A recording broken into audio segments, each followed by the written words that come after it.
तो हेलो दोस्तों, स्वागत है आपका एक और न्यू टॉपिक में। ये न्यू टॉपिक है आपका बजट से संबंधित 2022-23 के। तो इससे एक प्रश्न आपके हर शिफ्ट में बन रहा है, आप लोगों ने एनालिसिस देखा होगा।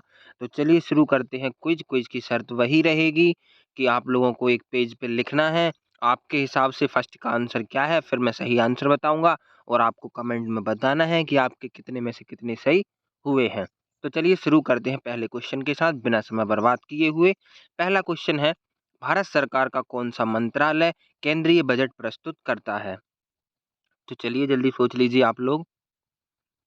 चलिए इसका राइट आंसर मैं दे देता हूँ। इसका राइट आंसर हो जाएगा आपका ऑप्शन नंबर बी, वित्त मंत्रालय। ठीक है, ऑप्शन नंबर बी हो जाएगा वित्त मंत्रालय। अगला क्वेश्चन है, भारत का सबसे लंबा बजट पढ़ने का रिकॉर्ड किस मंत्री के पास है?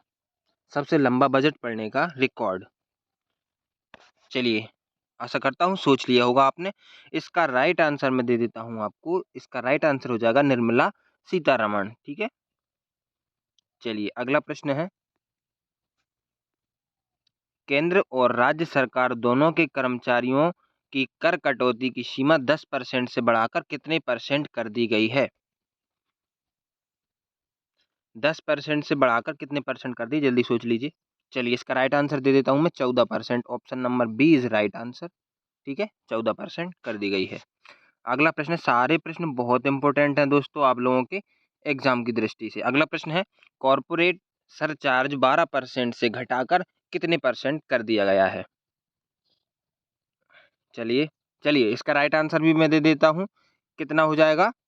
12% से घटाकर कितने परसेंट कर दिया गया है? तो दोस्तों 7%। इसका right answer option number A हो जाएगा। चलिए अगला प्रश्न है, पांचवा है, 2022-23 के लिए अर्थव्यवस्था में समग्र निवेशों को उत्प्रेरित करने में राज्यों की सहायता के लिए कितने करोड़ रुपए को आवंटन किया गया है? दोस्तों बहुत इंपॉर्टेंट क्वेश्चन है, आप लोगों को याद भी रखना है सभी। चलिए इसका राइट आंसर मैं दे देता हूँ। आशा करता हूँ आप लोगों ने सोच लिया होगा। तो इसका राइट आंसर हो जाएगा 1 लाख करोड़ रुपए। ठीक है, option number is right answer. अगला प्रश्न है, देश के नागरिकों के लिए विदेश यात्रा को आसान बनाने के लिए कौन सी सुविधा लागू की गई है? दोस्तों ये क्वेश्चन आपका आ भी चुका है एक शिफ्ट में, तो आप लोगों को अब क्वेश्चन रिपीट भी हो रहे हैं। मैंने एक दो प्रश्न ऐसे देखे हैं जो रिपीट हुए हैं।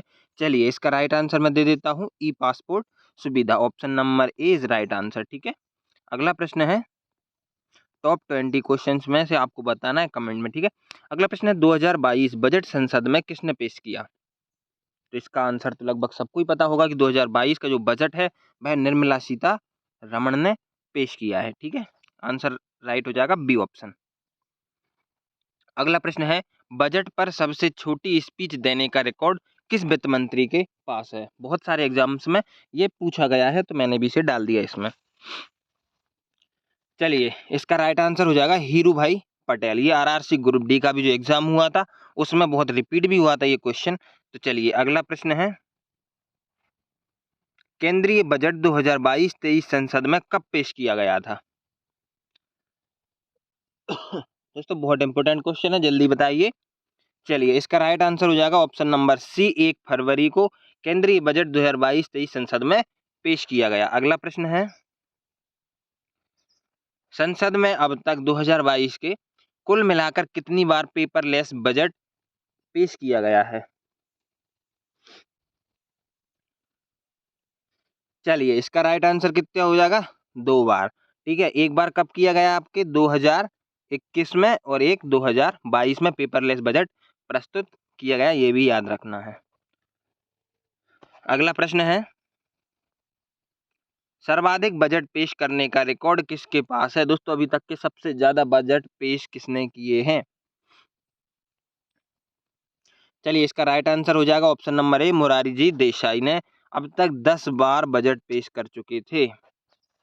चलिए अगला प्रश्न है, बजट 2022 के अनुसार 5G सेवा डैश में शुरू होगी। कब शुरू होगी 5G सेवा 2022 के बजट के अनुसार? चलिए इसका राइट आंसर क्या हो जाएगा? ऑप्शन नंबर बी, 2023 में।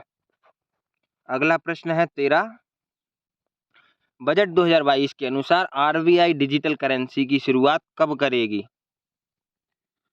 दोस्तों बहुत इंपॉर्टेंट है ये भी।